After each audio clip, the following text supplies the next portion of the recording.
Hola de nuevo. Hoy vamos a hacer un vídeo que se lo vamos a dedicar al origen de lo que es la nomenclatura y por qué denominamos meridiano de acupuntura a lo que actualmente conocemos como meridiano de acupuntura. Ya hemos descrito o hemos hecho una introducción en otro vídeo en donde comentamos o hacemos un vistazo general del trayecto de los meridianos de acupuntura, de dónde van, dónde empiezan, dónde terminan, en tanto en cuanto a sus puntos de acupuntura, ¿vale? Y también lo hemos definido como irradiaciones electromagnéticas que emanan de los órganos y de las vísceras y que justamente esas líneas imaginarias que tenemos, pues al manipularlas, pues es lo que hacemos, conectamos esa energía con el órgano y con la víscera para promover la función de la sangre, de la energía, de manera interna para dirigirla donde nos sea conveniente.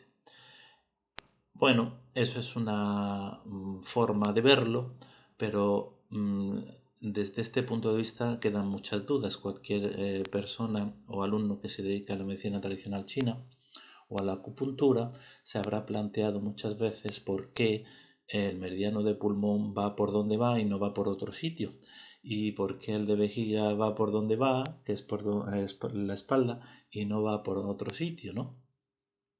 Entonces, esto tiene una justificación, una lógica también, y es en este libro, en el libro de Huang Di Neijing, un clásico, un canon de medicina interna, en donde las traducciones que se han hecho a lo largo de los tiempos de este bonito libro, pues nos dan las claves y la justificación de por qué bueno, en Occidente empezamos a llamarlo meridianos y lo clasificamos como líneas imaginarias, ahora veremos por qué, pero ellos lo consideraban de otra manera, ¿vale? Ellos lo consideraban de otra manera y es en este libro, en el canon del emperador amarillo, en donde se registran todas estas dudas que en Occidente surgieron, ¿vale? Y que aún existen, ¿vale? Y que aún existen porque seguimos denominando a los canales meridianos, pero su nombre original, como veremos ahora, tiene que ver más con otros aspectos científicos también, ¿vale? Bien, vamos a ver. Seguimos. Vale. Primero, Huang Di Neijing. Huang significa amarillo, Di significa Dios, Nei significa interno, de medicina interna, y libro y Jin hace referencia en este contexto al libro sagrado. Es un libro sagrado dentro de un contexto en donde ellos registraban todos los anotaciones y investigaciones que hacían desde el punto de vista de la astronomía, de la fisiología, de la anatomía, etcétera, etcétera. Entonces ellos registraban absolutamente todo en unas tablillas de bambú, ¿vale? Pero bueno, en cuanto al nombre, Huang Di Neijing, que es el nombre del libro al que hacemos referencia, en donde vamos a encontrar la justificación de por qué lo llamamos aquí en Occidente meridiano de acupuntura los meridianos, pues tiene esta traducción: Huang Di Neijing, amarillo, Dios, clásico de medicina interna, digamos, y libro sagrado. Esta traducción dentro de la medicina tradicional china nos resumen un diálogo que realiza el dios amarillo en el cielo con sus maestros celestiales, el más importante con el que mantiene conversaciones con la leyenda es el Qibo. El dios amarillo nace de una virgen impregnada por el espíritu de luz, solar en el pueblo de Xuanyuan, en la provincia de Jiangxi, considerándose la zona central de toda la República Popular China, e incluso existe en este lugar la tumba del emperador y padre de los chinos. Este personaje legendario e importante emperador asciende al cielo con sus maestros celestiales para poder escribir este famoso libro de medicina interna que consideramos como, dentro de la leyenda, como toma, y de hecho toma este formato para tener un gran respeto a este extraordinario libro sagrado dentro de los libros conocidos del taoísmo. Fue escrito alrededor de unos 3000 años, 500 antes de nuestra era, y fue el resultado del cúmulo de materiales y libros que se escribieron no solamente en la época sino con anterioridad como trabajos de investigación, sobre todo el estudio de astronomía, anatomía, fisiología y la relación existente entre el cosmos y el ser humano, con todos sus elementos corporales que contienen y han sido generados por los cuerpos celestes para darle forma a nuestro organismo. Es decir, ellos tenían un gran conocimiento, aplicaron todo ese gran conocimiento porque todo lo que registraron en cuanto a puntos de acupuntura, canales y todo que tenía relación con el cuerpo humano, también lo tenía o establecieron una relación también muy estrecha y muy congruente con también con los astros, con la astronomía, ¿vale? Eso es muy importante. Para darle función a una actividad que en el caso de un desorden, pues tendrían que volver a regularizarse con los métodos terapéuticos, entre ellos el más conocido, el más mencionado en este libro, es el de la acupuntura, ¿vale? Es decir, cuando había un desorden estructural y orgánico, pues se regulaban con la acupuntura, ¿vale? Este libro pasa por una serie de etapas difíciles, ya que el primer emperador chino, Qin Huang, persigue a los sabios para que no puedan superarle y quitarle el puesto como mandatario de emperador principal y unificador y de todos los reinos que habitaban en el país asiático por aquella época, en el 221 antes de nuestra era, con la dinastía Qin. Esto provocó que el libro corriera mucho peligro y uno de los métodos que utilizaron para que en aquellos tiempos era para que no se perdieran estas anotaciones y estos libros, pues era que cuando moría alguien, pues introducían en sus tumbas estos maravillosos libros y en un tiempo después fueron recuperados dentro de las excavaciones que se fueron realizando, de que el libro Huang Di Neijing se salva, aunque algunos de los capítulos quedan regados en distintas provincias, en distintos lugares e incluso en distintos países, como puede ser Corea, Japón y el sur de China. Es en la dinastía Tang, alrededor del 616 de nuestra era, cuando surge un prestigioso médico, Wang Ping, que vuelve a recolectar todo el material de los capítulos de los famosos rollos de las tablillas de bambú y donde recopila ya todos esos capítulos que habían quedado regados por ahí, pues los recopila de nuevo y compacta, digamos, lo que actualmente conocemos como el Huang Di Neijing en su totalidad, ¿vale? Este libro ha sido traducido en Occidente como el libro del emperador amarillo, que con toda probabilidad se le puso el nombre de emperador por dos razones. El dios amarillo fue considerado como emperador y gobernante de toda la comunidad del país, pero también considerado que el nombre de emperador fue mencionado para quitarle el nombre de Dios y que no chocara con el concepto científico de las épocas modernas en las que estamos. Sin embargo, se tradujo, su traducción original es la de Dios amarillo. Este libro tiene dos partes fundamentales, una que se llama Shuwen, otra que se llama Linshu, y en el Shuwen, como preguntas simples, considerando que este libro es un libro viviente porque es un libro binario, está constituido de dos partes, de hecho, de ahí el bi, de binario, y bi de viviente también, ¿no? De vida. Linshu es la otra parte, se considera el alma del espíritu, el alma del método terapéutico, perdón, de acupuntura, y estos dos materiales constan cada uno de ellos de 9 rollos y 9 capítulos cada uno.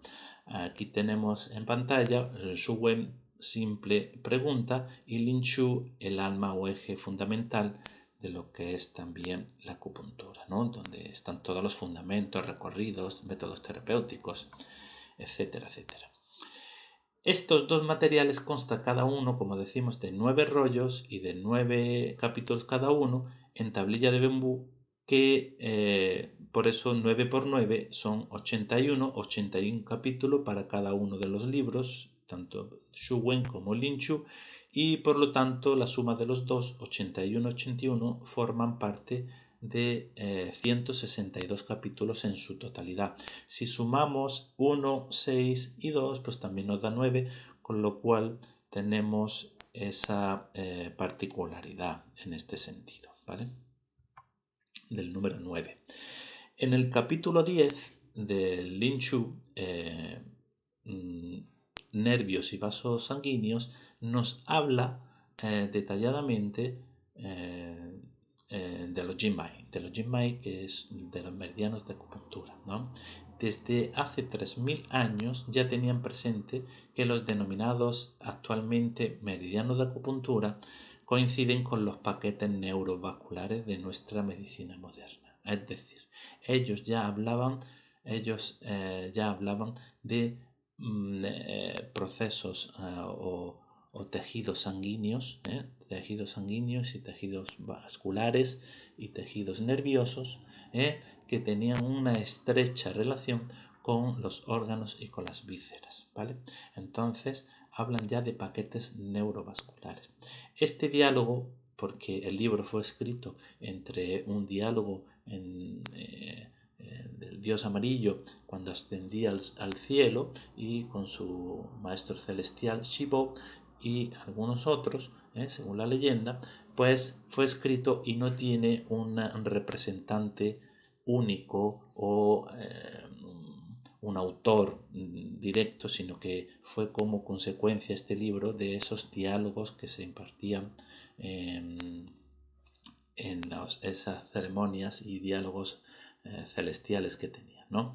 Este capítulo 10 ha sido uno de los más importantes porque define el trayecto de los meridianos de acupuntura desde su porción interna hasta su porción externa, ¿vale? Es aquí porque aquí ya da muestra de todo este tipo de cosas, ¿vale?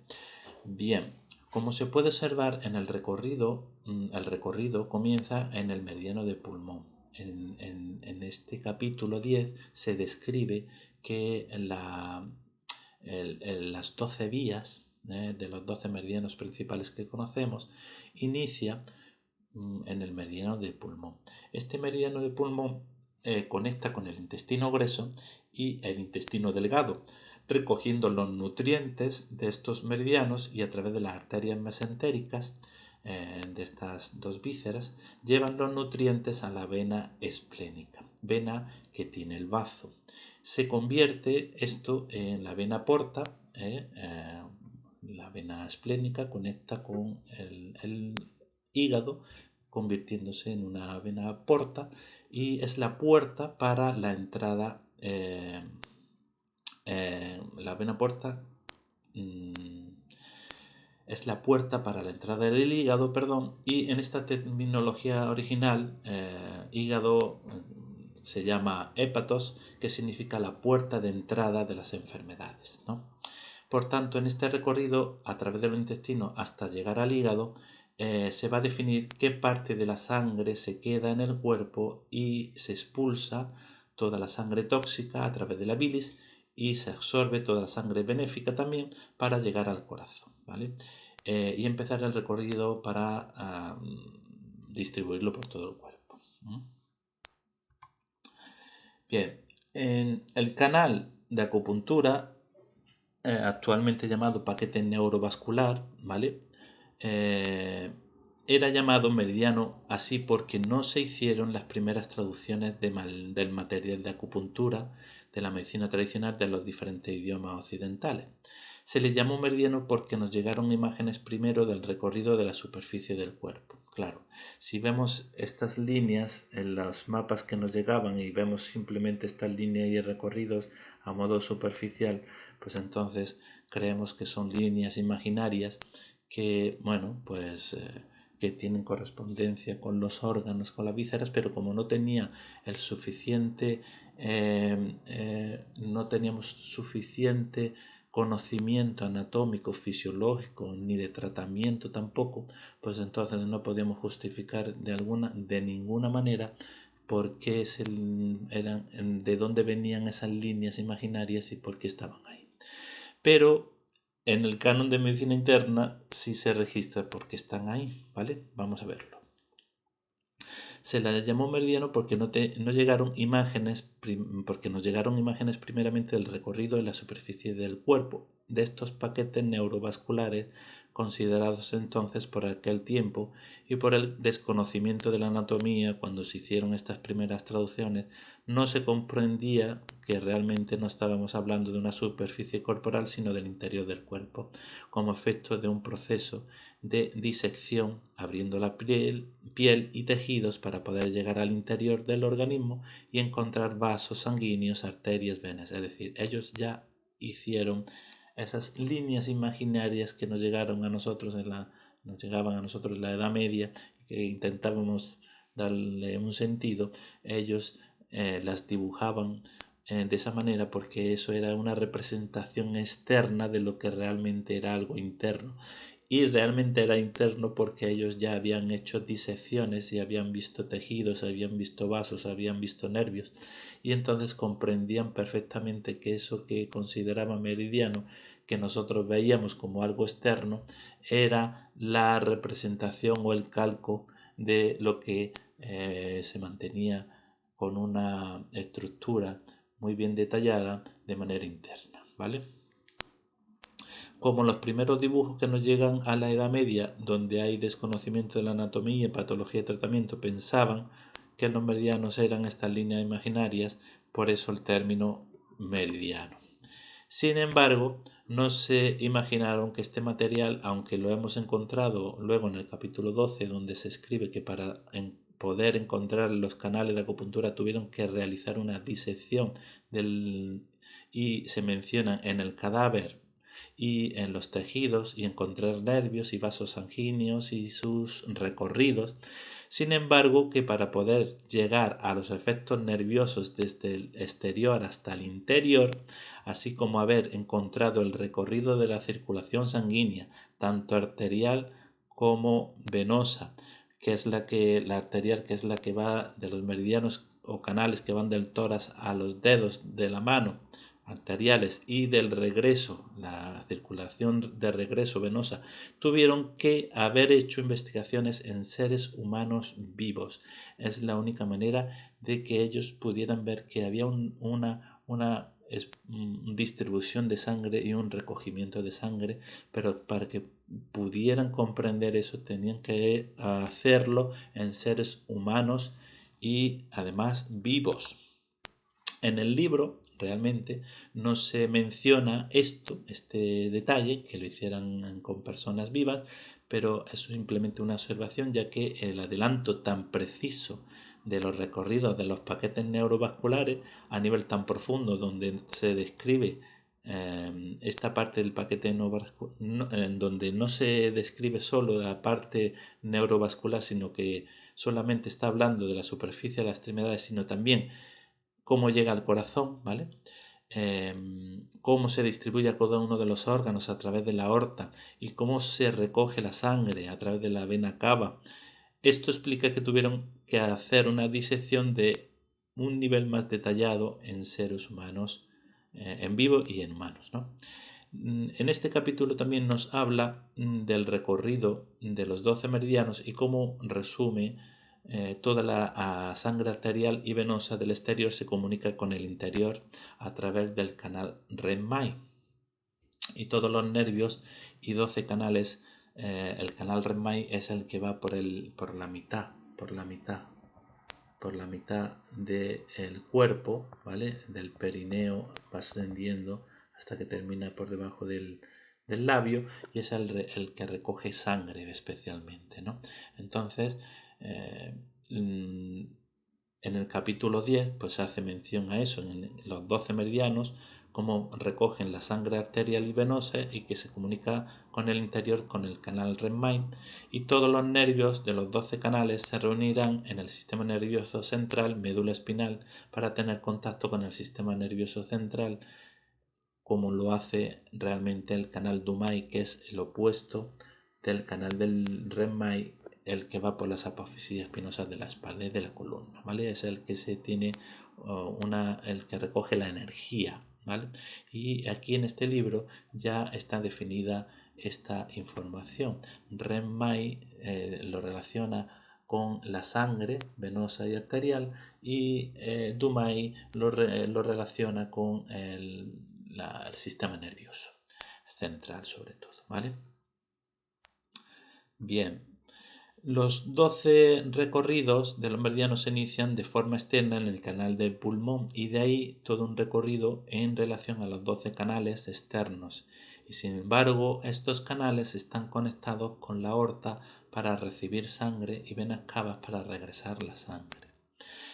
El recorrido de intestino grueso a través de las arterias mesentéricas se absorbe los materiales del intestino grueso en su parte líquida como en su intestino delgado en la parte nutritiva, y llevan sangre muy nutritiva para, a partir de aquí se considera que la circulación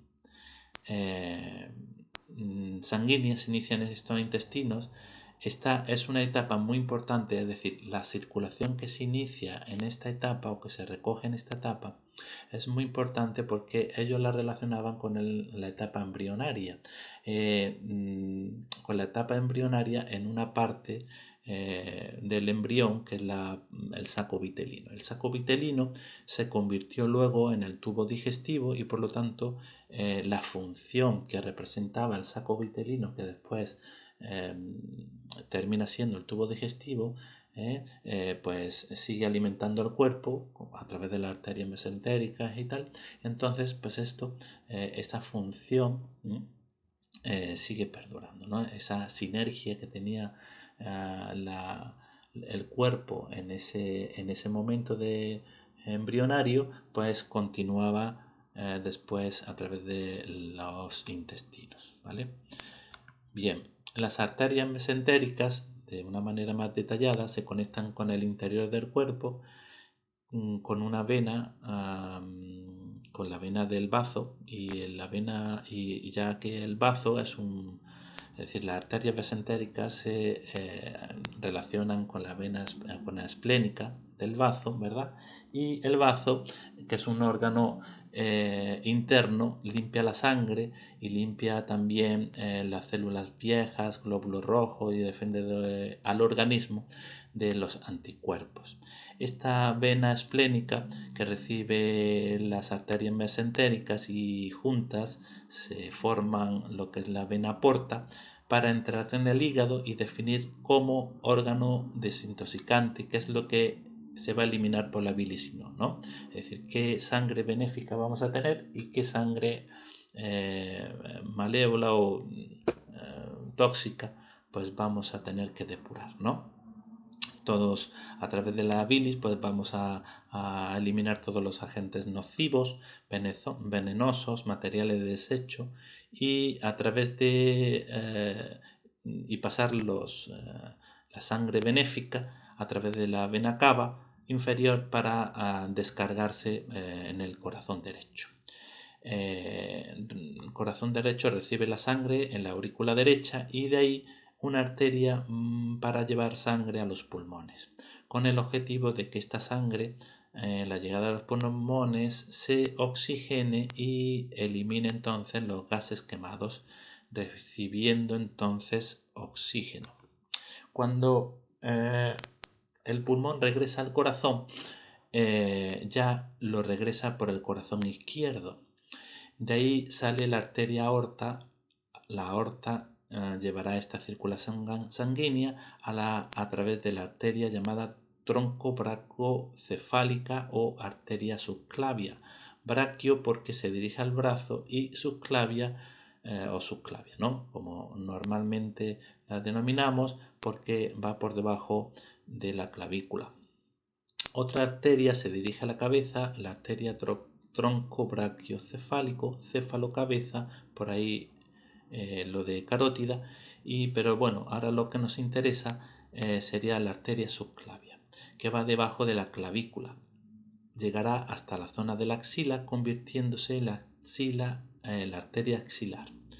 Sin embargo, recordamos que estamos hablando del mismo tubo digestivo que ha venido en el recorrido desde el intestino grueso. Es decir, ellos ya consideraban, al hacer las disecciones, que todo el trayecto venoso y arterial que comienza en los intestinos, que se distribuye a través de la vena esplénica al bazo, que el bazo limpia, que se fusiona en el hígado y que ahí se vuelve a filtrar y se vuelve a diferenciar la sangre pura de la sangre más impura, que eso se hace una descarga en la aurícula derecha, la sangre beneficiosa se descarga de una forma sustancial en la aurícula derecha, que a través de la aurícula derecha se vasocomunica a través de la aorta con el pulmón, que el pulmón regresa la sangre a la aurícula izquierda del corazón para después ser distribuida a lo largo de todo el cuerpo, pero que entra especialmente en la subclavia y en la axila y se dirige hacia la mano. Es ahí donde el recorrido de pulmón tiene o cobra especial sentido. Es decir, esa línea imaginaria que estamos viendo justamente debajo de la clavícula, aún por debajo de la clavícula, que veremos luego de una manera más exacta, y a 6 distancias de la línea media, coincide con el paquete neurovascular precisamente de pulmón. Es ahí donde empieza el recorrido, pero su parte externa, este tubo al que está mencionando, o esta estructura neurovascular, esto es una rama, pero que sigue siendo la misma rama que comienza en los intestinos y que participa en la difusión y la percusión de la sangre por todo el cuerpo. Y entonces cuando llega aquí, pues es cuando se va a distribuir por la parte radial de la mano, y se va a convertir, o son los puntos que tienen que ver con la fisiología interna del pulmón. No se trata, por lo tanto, de un meridiano, de una línea imaginaria, sino es un dibujo que representa el trayecto de la parte interna por donde discurre el paquete neurovascular más detallado que tiene que ver con la fisiología interna del pulmón, ¿vale? Y tal y cual estamos definiendo esto, haría referencia a los demás órganos y a los demás vísceras. Pero en este punto hemos hablado solo y exclusivamente de lo que es la parte vascular, pero no hemos hablado de la parte nerviosa. A partir de aquí, a partir de la axila, ¿vale? Siguiendo el trayecto braquial del nervio braquial, ¿vale? Cuando llegamos al codo, es aquí cuando hay o surge una independencia, ¿vale? Porque a partir de la axila empieza ya lo que es a partir de la axila, perdón, empieza a unirse con una arteria que es la arteria radial, ¿vale? Pero esta arteria radial junto con el nervio braquial, cuando llegan al codo, surge una independencia, digamos, estructural nerviosa. Aquí ya no encontramos tanto el nervio radial, que es el que hace referencia o alusión al trayecto más específico del meridiano de pulmón, ¿vale? El trayecto del meridiano del maestro de corazón, que es el que va por el medio, o el gobernador del corazón, que es el nervio mediano, y el nervio cubital, que es el que correspondería con el trayecto de acupuntura del nervio de corazón, ¿vale? Entonces, por eso los puntos de comando, puntos clave, que luego veremos en otro vídeo como puntos que comandan la energía de una manera más sustancial en el cuerpo humano, están comprendidos entre las puntas de las manos y los codos y las puntas de los pies y las rodillas, que son los trayectos donde empiezan a surgir los meridianos de una forma más independiente. Pero esa independencia va unida a ese paquete neurovascular, es decir, esa sangre y ese paquete nervioso que comanda esa energía, ¿vale? Y que tiene que ver directamente con ese órgano, con esa víscera a la que se la estamos atribuyendo, ¿vale? Entonces, bien, pues esa arteria subclavia, braquio, por lo que se dirige al brazo, o arteria subclavia. Otra arteria se dirige al tronco brachiocefalo, por ahí lo de carótida, pero lo que nos interesa es la arteria subclavia, que va debajo de la clavícula, llegará a la zona de la axila, convirtiéndose ahí en una arteria axilar. Sin embargo, recordamos que es el mismo tubo arterial que ha venido en todo el recorrido del intestino, como decíamos antes, ¿no? Bien, en este instante, en la zona por debajo de la clavícula, y esto es importante porque hasta ahora no hemos hablado de sangre, solo hemos hablado de sangre, pero no de los nervios que provienen de la médula espinal, y sobre todo el nervio radial, que empieza en el recorrido punto número 1 del pulmón, justamente donde tengo ahora mismo el cursor debajo de la clavícula, es donde empezaría el trayecto de pulmón y por lo tanto el trayecto del nervio radial, ¿vale? Las arterias axilares junto al nervio radial discurren a lo largo del brazo junto al nervio braquial del brazo hasta el codo, donde a partir de ahí el canal de pulmón se individualiza, como hemos comentado. Y a partir de ahí van además del nervio radial del pulmón, que el nervio mediano del maestro del corazón, que es el responsable del latido, y el cubital del corazón, mover la sangre a través de la aorta y carótida. Y sus funciones mentales, por eso se le atribuye la residencia del espíritu, ¿no? Ese movimiento de sangre a través de la aorta y de la carótida hacia la cabeza, pues hacia el pensamiento, ¿verdad? Hacia la residencia de nuestro espíritu, se le atribuye al corazón, ¿vale? Al canal de corazón. El canal de pulmón discurre por la eminencia tenar, es decir, empieza en lo que es debajo de la clavícula, discurre por el lado radial del brazo hasta que llega al codo, sigue su trayecto por el lado más radial hasta que llega el pulso radial, eminencia tenar, que esto en chino se le denomina vientre de pez, y termina en el ángulo ungueal del dedo pulgar, ¿vale? Distribuyendo así 11 puntos de acupuntura que lo componen, el meridiano de pulmón, ¿vale? Pero esta sería la justificación lógica que aquí en Occidente, cuando nos llegaban esas láminas, no comprendíamos precisamente por desconocimiento anatómico, fisiológico, de tratamiento y también astrológico, porque ellos también todo esto, esta circulación o este microcosmos que somos nosotros, lo comparaban con el macrocosmos, con la relación y el movimiento del universo, ¿vale? Y de los planetas. Bien, pues esto es lo que os quería comentar porque es importante como acupuntores o como especialistas en medicina tradicional china tener claro por qué llamamos meridiano, por qué los puntos de acupuntura de pulmón están ahí y no están en otro sitio, por qué los puntos de estómago, de vesícula biliar y todos los órganos y vísceras que conocemos en todos los recorridos están donde están. Y están donde están porque ellos habían hecho disecciones. Este mapa acupuntural se lo debemos a la distribución de los paquetes neurovasculares y cómo circula la sangre y la energía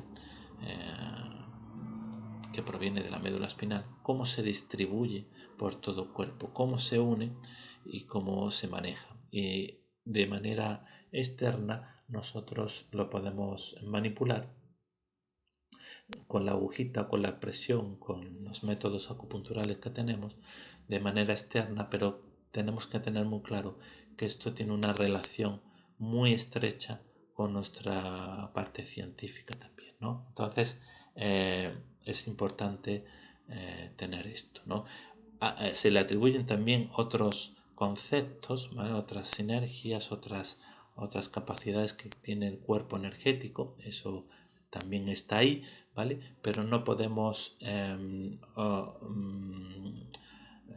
ignorar que el funcionamiento de la acupuntura también está estrechamente ligado con la distribución anatómica y fisiológica del cuerpo o del entramado vascular y el nervioso, ¿vale?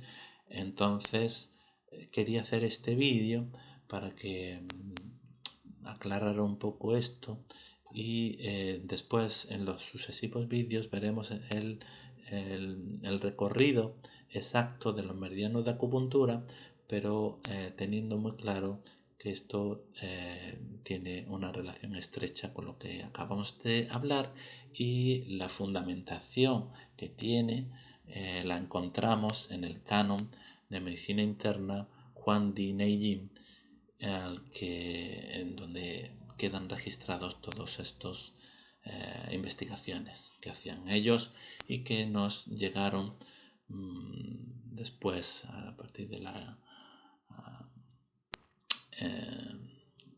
de nuestra era, digamos, y que desconocíamos por todo el desconocimiento y desinformación que teníamos, ¿no? Bien, nos veremos el próximo día y ya está. Espero que sigan bien y empezaremos la distribución de los meridianos. No veremos todos, pero conoceremos de manera más específica el trayecto externo y al cual manipulamos los puntos de acupuntura y su localización. Para ello también tendremos que hablar de cómo los sistemas de medida que tenemos y cómo medimos nosotros para localizar esos puntos, ¿vale? Y ya está. Nos vemos el próximo día. Sean felices y espero que disfruten este fin de semana que es un poquito largo. Adiós. Chao.